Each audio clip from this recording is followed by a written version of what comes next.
ನಮಸ್ಕಾರ ಎಲ್ರಿಗೂ. ಮೇ 1 ಕಾರ್ಮಿಕರ ದಿನಾಚರಣೆಯ ಶುಭಾಶಯಗಳು. ವಿಶೇಷವಾಗಿ ಕನ್ನಡ ಚಲನಚಿತ್ರ ಕಾರ್ಮಿಕರಿಗೆ ಕಾರ್ಮಿಕ ದಿನಾಚರಣೆಯ ಶುಭಾಶಯಗಳನ್ನ ತಿಳಿಸ್ತೀನಿ. ಮುಂದೆ ಕನ್ನಡ ಚಿತ್ರರಂಗದ ಕಾರ್ಮಿಕರ ಬಗ್ಗೆ ನಿಮಗೊಂದಿಷ್ಟು ವಿಷಯಗಳನ್ನ ಸಂಪೂರ್ಣವಾಗಿ ತಿಳಿಸೋಣ ಅಂತ ಈ ವಿಡಿಯೋ ಮಾಡಿದ್ದೇನೆ. ಈ ವಿಡಿಯೋದಲ್ಲಿ ಯಾರಿಗೂ ವೈಯಕ್ತಿಕವಾಗಿ ನಾನು ಯಾವುದೇ ವಿಚಾರ ತಿಳಿಸಿಲ್ಲ. ಇದು ಇಂದಿನ ಚಿತ್ರರಂಗದ ಕಾರ್ಮಿಕರ ಪರಿಸ್ಥಿತಿ. ಸುಮಾರು 80ರ ದಶಕದಲ್ಲಿ ಕನ್ನಡ ಚಲನಚಿತ್ರ ಕಾರ್ಮಿಕರ ಕಲಾವಿದರ ಒಕ್ಕೂಟ ರಚನೆಯಾಗುತ್ತೆ. ಅಲ್ಲಿಂದ ಇಲ್ಲಿಯವರೆಗೆ ಕಾರ್ಯನಿರ್ವಹಿಸಿಕೊಂಡು ಬಂದಿದೆ. ಸುಮಾರು 3,500ಕ್ಕಿಂತ ಹೆಚ್ಚು ಕಾರ್ಮಿಕರು ನೋಂದಾಯಿಸಿಕೊಂಡಿದ್ದಾರೆ. ನೋಂದಾವಣೆಯಾಗದ ಕಾರ್ಮಿಕರು 2,000ಕ್ಕೂ ಅಧಿಕ ಇದ್ದಾರೆ. ಇಲ್ಲಿಯವರೆಗೂ ಕಾರ್ಮಿಕರು ಚಿತ್ರರಂಗದ ಉಳಿವಿಗೆ ಶ್ರಮಿಸಿದವರು ಹಾಗೂ ಬೆಳವಣಿಗೆಗೆ ತಮ್ಮ ಬೆವರನ್ನು ಇಳಿಸಿದವರು.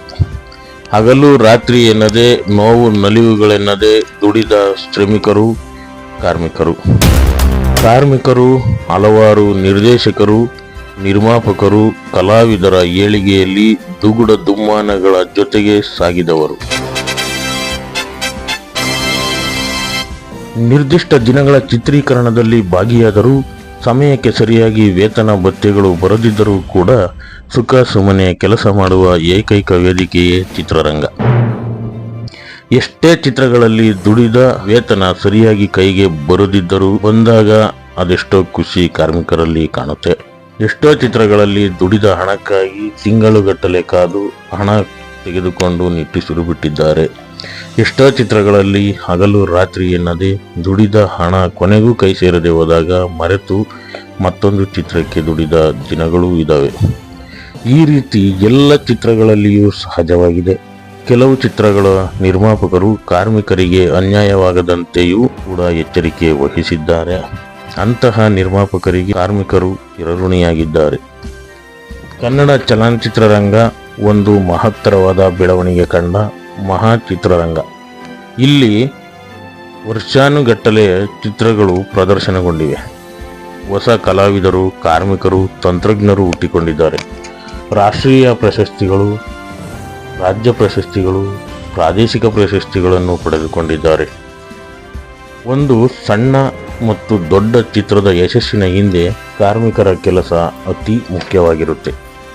ಯಾವುದೇ ಸನ್ನಿವೇಶಕ್ಕೆ ಚಿತ್ರಮಂದಿರಗಳಲ್ಲಿ ಕೇಕೆ ಕಿರುಚಾಟ ಇದೆ ಅಂದರೆ ಅದಕ್ಕೆ ಆ ಚಿತ್ರದ ಸನ್ನಿವೇಶದ ಹಿಂದಿನ ಕೈಚಳಕ ಅಂದರೆ ವೇಷಭೂಷಣ, ಸಹ ಕಲಾವಿದರು, ನಿರ್ದೇಶಕರ ಕಲ್ಪನೆ, ನಿರ್ಮಾಪಕರ ವೆಚ್ಚ ಹಾಗೂ ಅದನ್ನು ಸೆರೆ ಹಿಡಿಯುವ ಕ್ಯಾಮರಾಮನ್ ಹಾಗೂ ಅದೆಲ್ಲವನ್ನು ನಿರ್ವಹಿಸುವ ನಿರ್ವಾಹಕರು, ತೆರೆ ಹಿಂದಿನ ಕಲಾ ನಿರ್ದೇಶಕರು, ಹೀಗೆ ಎಲ್ಲ ವರ್ಗದ ಶ್ರಮವೇ ಆ ಚಿತ್ರದ ದೃಶ್ಯ. ಅದನ್ನು ನೋಡಿ ಖುಷಿ ಪಡುವ ಪ್ರೇಕ್ಷಕರು, ಅದನ್ನು ಗೆಲ್ಲಿಸುವ ದೇವರು.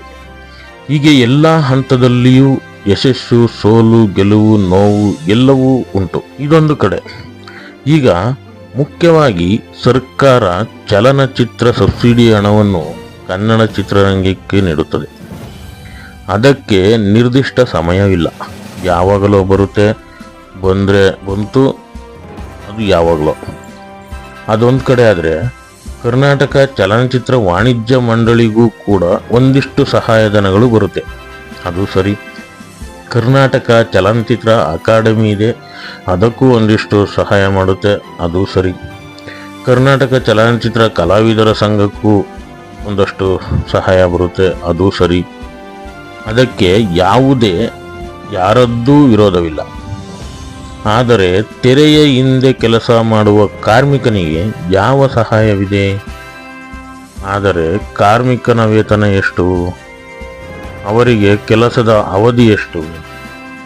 ಕಾರ್ಮಿಕರಿಗೆ ಒಂದು ಕಡೆ ಸೇರಲು ಯಾವ ಸ್ಥಳವಿದೆ? ಅದಕ್ಕೆ ಸರ್ಕಾರದ ಯಾವ ಸಹಾಯವಿದೆ? ಕಾರ್ಮಿಕನಿಗಿಂತ ಹೆಚ್ಚು ಸಂಭಾವನೆಯನ್ನು ಎಲ್ಲ ವರ್ಗದವರು ಪಡೆಯುತ್ತಾರೆ. ಕಾರ್ಮಿಕರು ಸರ್ಕಾರದ ಲೆಕ್ಕದಲ್ಲಿ ಅನಾಥರೇ. ಇಂದು ಕಲಾವಿದರೇ ರಾಜಕೀಯ ನಾಯಕರುಗಳಾಗಿದ್ದಾರೆ, MP, MLA, ವಿಧಾನ ಪರಿಷತ್ ಸದಸ್ಯರಾಗಿದ್ದಾರೆ. ಅದು ಚಿತ್ರರಂಗದ ವಿಶೇಷ ಅವಕಾಶದ ಅಡಿಯಲ್ಲಿ ಕಾರ್ಮಿಕರಿಗೆ ಅವರುಗಳು ಕೊಟ್ಟ ಕೊಡುಗೆಯಾದರೂ ಏನು? ESI, PF, loan, education, scholarship ಇತರ ಯಾವುದೇ ಸೌಲಭ್ಯವಿಲ್ಲದೆ ಕನ್ನಡ ಚಲನಚಿತ್ರದ ಕಾರ್ಮಿಕರು ಕಾರ್ಯನಿರ್ವಹಿಸುತ್ತಿದ್ದಾರೆ. ಚಿತ್ರರಂಗದ ವೈಭವೋಪೇತ ಜೀವನಕ್ಕೆ ತೆರೆ ಹಿಂದಿನ ಕಾರ್ಮಿಕರು ಶ್ರಮಿಸುವ ಕೆಲಸಗಾರರಾಗಿದ್ದಾರೆ ಹೊರತು ವೇದಿಕೆಯ ಮೇಲಿನ ಒಂದು ಶಾಲು ಹಾರಕ್ಕೂ ಅರ್ಹರಲ್ಲವೇ? ಯಾವುದೇ ವೇದಿಕೆಯಲ್ಲಿ ಕಾರ್ಮಿಕರಿಗೆ ಒಂದು ಕೃತಜ್ಞತೆಯನ್ನು ಸಲ್ಲಿಸಲಾಗುತ್ತಿಲ್ಲ. ಕೆಲವರು ಅದನ್ನು ಮಾಡಿದ್ದಾರೆ, ಅವರಿಗೆ ವಿಶೇಷವಾಗಿ ಅಭಿನಂದನೆಗಳನ್ನ ಸಲ್ಲಿಸೋಣ. ಚಿತ್ರರಂಗದಿಂದ ಗುರುತಿಸಿಕೊಂಡವರು ಯಾರು ಕೂಡ ಚಿತ್ರರಂಗದ ಕಾರ್ಮಿಕರ ಪರವಾಗಿ ಕೆಲಸ ಮಾಡದೇ ಇದ್ದರೆ ಯಾರು ಕಾರ್ಮಿಕರ ಪರವಾಗಿ ಕೆಲಸ ಮಾಡ್ತಾರೆ? ಕೆಲವು ನಟರು, ನಿರ್ಮಾಪಕರು ಮಾತ್ರ ಕಾರ್ಮಿಕರ ಬಗ್ಗೆ ಸಭೆಯಲ್ಲಿ ಮಾತನಾಡುತ್ತಾರೆ ಹೊರತು ಯಾವ ಹೋರಾಟಕ್ಕೆ ಬೆಂಬಲಿಸುವುದಿಲ್ಲ. ಇಲ್ಲಿ ಕಾರ್ಮಿಕರು ಅವಿದ್ಯಾವಂತರು, ದಿನಗೂಲಿ ನೌಕರರು, ಕಡಿಮೆ ವಿದ್ಯಾವಂತರು ಇದ್ದಾರೆ. ಇವರು ಯಾರನ್ನು ಯಾವುದನ್ನು ಕೇಳುವುದಿಲ್ಲ ಎನ್ನುವ ಪರಿಭಾವನೆ ಇವರಿಗಿದೆಯಾ? ಕೋವಿಡ್ ಸಮಯದಲ್ಲಿ ಕೆಲವರು ಸಹಾಯ ಮಾಡಿದ್ರು, ಅದರಲ್ಲೂ ಚಿತ್ರರಂಗದ ಹೊರಗಿನವರೇ ಹೆಚ್ಚಾಗಿದ್ರು. ಅದಕ್ಕಾಗಿ ಕೆಲವರು ತುಂಬ ಶ್ರಮಿಸಿ ಕಾರ್ಮಿಕರಿಗೆ ಸಣ್ಣ ಮಟ್ಟದ ಸಹಾಯ ದೊರಕಿಸಿಕೊಡುವಲ್ಲಿ ಪ್ರಮುಖ ಪಾತ್ರ ವಹಿಸಿದ್ದಾರೆ. ಅದರಲ್ಲೂ ನಿರ್ಮಾಣಕರ ಸಂಘ, ಕೆಲ ಕಲಾವಿದರು ಹಾಗೂ ಇತರ ಒಂದು ನಿರ್ಮಾಪಕರು, ಹಾಗೆ ಬೇರೆ ಬೇರೆ ಕಂಪನಿಗಳು ಮತ್ತು ಇನ್ಫೋಸಿಸ್, ಸುಧಾಮೂರ್ತಿ ಅವರ ಟ್ರಸ್ಟ್ಗಳ ಮುಖಾಂತರ ಒಂದಷ್ಟು ಆಹಾರದ ಕಿಟ್ಗಳನ್ನ ಒದಗಿಸಲಾಗಿತ್ತು. ಕೋವಿಡ್ ನಂತರ ಚಿತ್ರರಂಗದಲ್ಲಿ ಕ್ರಮೇಣ ಚಿತ್ರಗಳ ನಿರ್ಮಾಣದ ಸಂಖ್ಯೆ ಕೂಡ ಕಡಿಮೆ ಆಗಿದ್ದು, ಒಂದೆರಡು ಅನಾಹುತಗಳು ಚಿತ್ರರಂಗವನ್ನು ನೆಲಕಚ್ಚುವಂತೆ ಮಾಡಿತು. ಇಂದು ಚಿತ್ರಗಳೇ ಬಾಕ್ಸ್ ಆಫೀಸ್ ಕೆಳಗೆ ಬೀಳುತ್ತಿದೆ. ಯಾವ ಚಿತ್ರಗಳು ಕೂಡ ಅತ್ಯುತ್ತಮ ತೆರೆ ಕಾಣ್ತಾ ಇಲ್ಲ. ತೆರೆ ಕಂಡಂಥ ಚಿತ್ರಗಳು ಬಾಕ್ಸ್ ಆಫೀಸ್ನಲ್ಲಿ ಸದ್ದು ಮಾಡ್ತಿಲ್ಲ, ಅದು ಗೊತ್ತಿರೋ ವಿಚಾರನೆ. ಹಾಗಾದರೆ ಕಾರ್ಮಿಕರ ಪರಿಸ್ಥಿತಿ ಏನು? ಅದನ್ನೇ ನಂಬಿ ಬದುಕುತ್ತಿರುವ ಕಾರ್ಮಿಕರ ಪಾಡು ಹೇಳುತ್ತಿರೋದು. ಪರ್ಯಾಯ ವ್ಯವಸ್ಥೆ ಇಲ್ಲ, ಸೌಲಭ್ಯ ಸೌಕರ್ಯಗಳಿಲ್ಲ. Costume, makeup, unit boys, crane boys, set boys, jimmy jeep ಕೆಲಸಗಾರರು, ಚಾಲಕರು, production boys, production managers, carpenters, still photographers, painters, fighters, dubbing ಕಲಾವಿದರು, ಕ್ಯಾಮರಾ ಅಸಿಸ್ಟೆಂಟ್ಸು, ಹೀಗೆ ಹಲವಾರು ವರ್ಗದ ಕಾರ್ಮಿಕರು ಯಾವ ಪರಿಸ್ಥಿತಿಯಲ್ಲಿದ್ದಾರೆ? ಅವರ ಕಡೆ ಯಾರೂ ಕೂಡ ಗಮನ ಹರಿಸುತ್ತಿಲ್ಲ. ಮುಖ್ಯವಾಗಿ ಸರ್ಕಾರ ಕರ್ನಾಟಕ ಚಲನಚಿತ್ರ ಅಧಿನಿಯಮದಂತೆ ಕೆಲವು ಕಾನೂನುಗಳಿಗೆ ತಿದ್ದುಪಡಿ ತಂದು ಸೂಕ್ತ ಸೌಕರ್ಯ ಸೌಲಭ್ಯ ಕಲ್ಪಿಸಲು ಶ್ರಮಿಸಬೇಕಾಗಿದೆ. ಸುಮಾರು ಅಂದಾಜು 45 ವರ್ಷಗಳಿಂದ ಕನ್ನಡ ಚಲನಚಿತ್ರ ಕಾರ್ಮಿಕರಿಗೆ ಯಾವುದೇ ಸ್ವಂತ ನಿವೇಶನ, ಮನೆ, ಕಾರ್ಮಿಕರ ಏಳಿಗೆಗೆ ಮತ್ತು ಕಾರ್ಮಿಕರ ಮಕ್ಕಳಿಗೆ ವಿದ್ಯಾಭ್ಯಾಸ ಮತ್ತು PF, ESI ಸವಲತ್ತುಗಳನ್ನು ಕೊಡಲು ವಿಫಲವಾಗಿದೆ. ಯಾವುದೇ ರೀತಿ ಒಂದು ಸೌಕರ್ಯಗಳನ್ನು ಕೊಟ್ಟಿಲ್ಲ. ದಯವಿಟ್ಟು ಕಾರ್ಮಿಕರಿಗೆ ಹೆಚ್ಚಿನ ಸವಲತ್ತುಗಳನ್ನು ನೀಡಿ ಚಿತ್ರರಂಗವನ್ನು ಉಳಿಸಬೇಕಾಗಿದೆ, ಕಾರ್ಮಿಕರನ್ನ ಬದುಕಿಸಬೇಕಾಗಿದೆ. ಇಲ್ಲವಾದಲ್ಲಿ ಚಿತ್ರರಂಗ ನಶಿಸುವ, ಕಾರ್ಮಿಕರಿಲ್ಲದೆ ನಲುಗುವ ಪರಿಸ್ಥಿತಿ ಬರುತ್ತದೆ. ಯಾವುದಾದರೂ ಕಾರ್ಮಿಕರಿಗೆ ಕನ್ನಡ ಚಿತ್ರರಂಗಕ್ಕೆ ಬರಬೇಕೆಂದರೆ ಯಾವುದೇ ಭೀತಿ ಇಲ್ಲದೆ ಬಂದು ಜೀವನ ಕಟ್ಟಿಕೊಳ್ಳಬಹುದು ಎಂಬ ಭಾವನೆ ಬರಬೇಕಾಗಿದೆ. ಇಲ್ಲಿ ಸದ್ಯ ಭಯದ ವಾತಾವರಣ ಸೃಷ್ಟಿಯಾಗಿದೆ. ಯಾಕಂದರೆ ಇಲ್ಲಿ ಯಾವುದೇ ಸವಲತ್ತುಗಳನ್ನು ಕನ್ನಡ ಚಿತ್ರರಂಗದ ಕಾರ್ಮಿಕರ ಒಕ್ಕೂಟ ಒಳಗೊಂಡಿಲ್ಲ. ಕರ್ನಾಟಕ ಕಾರ್ಮಿಕರ ಒಕ್ಕೂಟಕ್ಕೆ ಯಾವುದೇ ಸ್ವಂತ ಕಟ್ಟಡವೇ ಇಲ್ಲ. ಮುಖ್ಯವಾಗಿ ಎಲ್ಲ ಕಾರ್ಮಿಕ ಸಂಘಟನೆಗಳು ಬಾಡಿಗೆ ಆಧಾರದಲ್ಲಿ ಕಟ್ಟಡವನ್ನು ನಿರ್ವಹಿಸುತ್ತಿವೆ. ಅದು ಸಂಘಗಳ ಸ್ವಂತ ಹಣದಲ್ಲಿ, ಅದು ಸಂಘದ ಸದಸ್ಯರಿಂದ ಪಡೆದ ವಂತಿಗೆಯ ಹಣದಲ್ಲಿ.